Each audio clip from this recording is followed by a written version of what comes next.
চিঠি ২। রাত তখন প্রায় 12:30। পুরো গ্রাম নিস্তব্ধ। দূরে কোথাও একটা কুকুর ডেকে উঠল, তারপর আবার সব চুপ। আমি বসে আছি পুরনো কাঠের টেবিলের সামনে, কেরোসিনের লণ্ঠনের হলদে আলোয়। আমার হাতে একখানা পুরনো, ছেঁড়া খাম। খামের ওপরে লেখা, রাহাতের জন্য চিঠি। আমি তখন বিশ্ববিদ্যালয় থেকে সদ্য পাশ করা।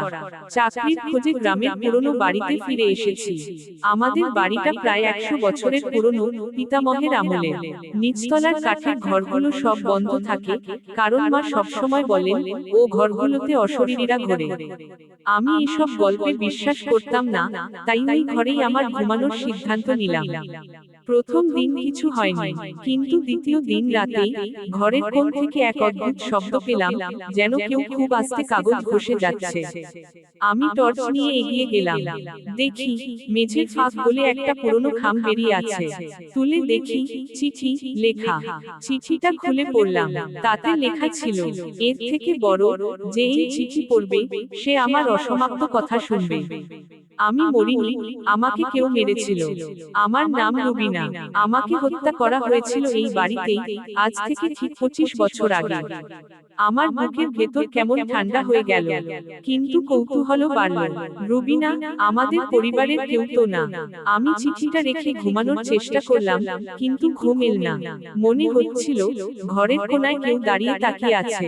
পরদিন সকালে মা কিছুই বলতে চাইলেন না, শুধু বললেন, ওসব ঘরে যেও না, রাহাত। ওখানে কারো কান্না রয়ে গেছে। আমি কিছু না বলে আবার রাতে ঘরে গেলাম। তখনই টেবিলের ওপর এই চিঠি পেলাম। চিঠিটা খুলতেই এক ঝটকা ঠান্ডা বাতাস বয়ে গেল। লণ্ঠনের আলো দপ করে নিভে গেল। তবুও চিঠির শব্দ যেন আমার মনের মধ্যে বাজছিল। এর থেকে বড়, রাহাত, তুমি আমার কথা পড়ছো, আমি জানি। আমার কণ্ঠ শুনছো তো? তোমার দাদু আমাকে ভালোবাসতো, কিন্তু সমাজ মেনে নেয়নি। এক রাতে, তোমার দাদু আমাকে ডেকে এনেছিল এই ঘরে, বলেছিল পালিয়ে যাবে। কিন্তু তার ভাই জানতে পেরে আমাকে খুন করল। আমার লাশই মেঝের নিচে পুঁতে রাখা হয়েছে। আমি শান্তি পাইনি। আমাকে মুক্তি দাও। আমি কাঁপতে লাগলাম। লণ্ঠন আবার জ্বালালাম। টেবিলটা সরিয়ে দেখি, মেঝেতে পুরনো দাগ, ঠিক মানুষের আকারের মতো। হাত দিয়ে ছুতেই যেন কেঁপে উঠল মেঝে। আমার মনে হলো, নিচ থেকে কেউ হাত বাড়িয়ে ধরল। ভয়ে দরজা খুলে দৌড়াতে গেলাম, কিন্তু দরজা বন্ধ। বাইরের বাতাস নিস্তব্ধ। হঠাৎ দেয়ালের ঘড়িটা নিজে নিজে বাজতে শুরু করলো, টিক টিক টিক। তারপর এক নারীকণ্ঠ শুনতে পেলাম, খুব ধীরে, প্রায় ফিসফিস করে, রাহাত, আমার মুক্তি দাও। আমি পাগলের মতো চিৎকার করলাম। দরজা খুলে বাইরে ছুটে গেলাম। পরদিন সকালে যখন মা আমাকে খুঁজে পেলেন, আমি উঠোনে অচেতন পড়েছিলাম। এরপর আমি আর কখনো সেই ঘরে যাইনি। কিন্তু 3 দিন পর, ডাকপিয়ন এসে এক অদ্ভুত খাম রেখে গেল। তাতে লেখা, চিঠি 3, রাহাতের জন্য।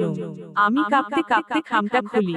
ভিতরে শুধু এক লাইন লেখা, এর থেকে বড়, ধন্যবাদ রাহাত। আমি মুক্তি পেয়েছি। কিন্তু এখন তোমার সময় এসেছে সত্য জানার, তুমি আমার রক্তের সম্পর্কিত। চিঠিটা পড়েই দেখি, চিঠির নিচে একটা শুকনো লালচে দাগ, যেন পুরনো রক্তের। আমি মাটিতে ফেলে দেই। কিন্তু সেই রাত থেকে, মাঝে মাঝে আমার জানালার পাশে কেউ ফিসফিস করে বলে ওঠে, চিঠি 4, তুমি লিখবে তো, রাহাত? শেষ।